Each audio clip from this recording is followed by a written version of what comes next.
हो अरे तू हायस्कूल माझ्या मित्रा माझा लाडका आहे आवडता आहे माझा या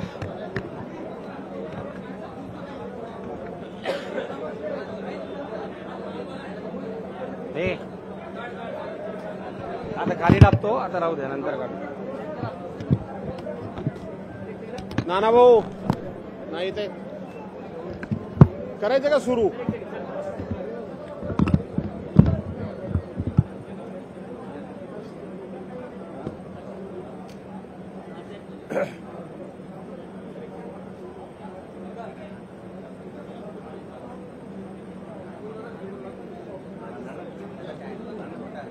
करायचं का सुरू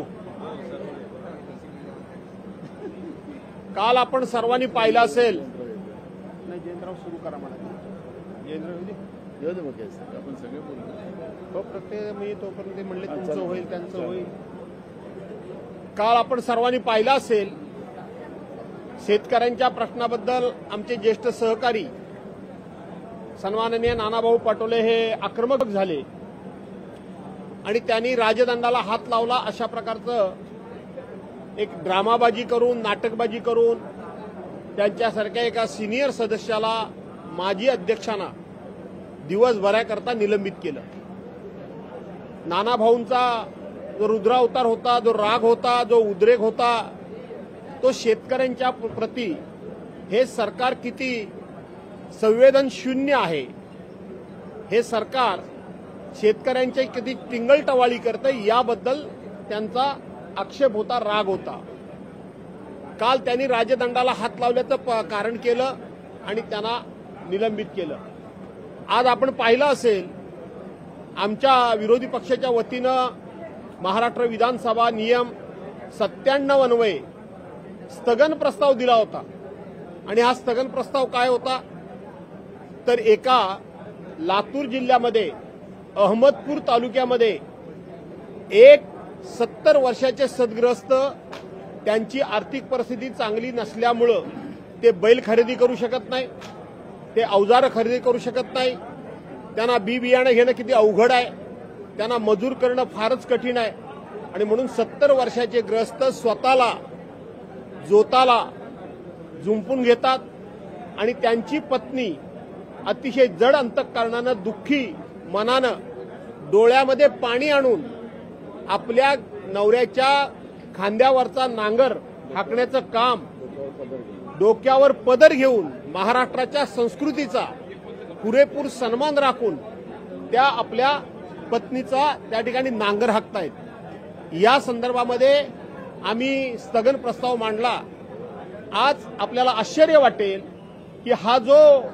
जे शेतकरी आहेत नांगर ओढणारे आणि त्यांच्या पत्नी त्या नांगर हाकतायत ते दुसऱ्या तिसऱ्या तालुक्यातले कुठले नाहीत तर ह्या राज्याचे सहकार मंत्री ज्या मतदारसंघाचे प्रतिनिधी आहेत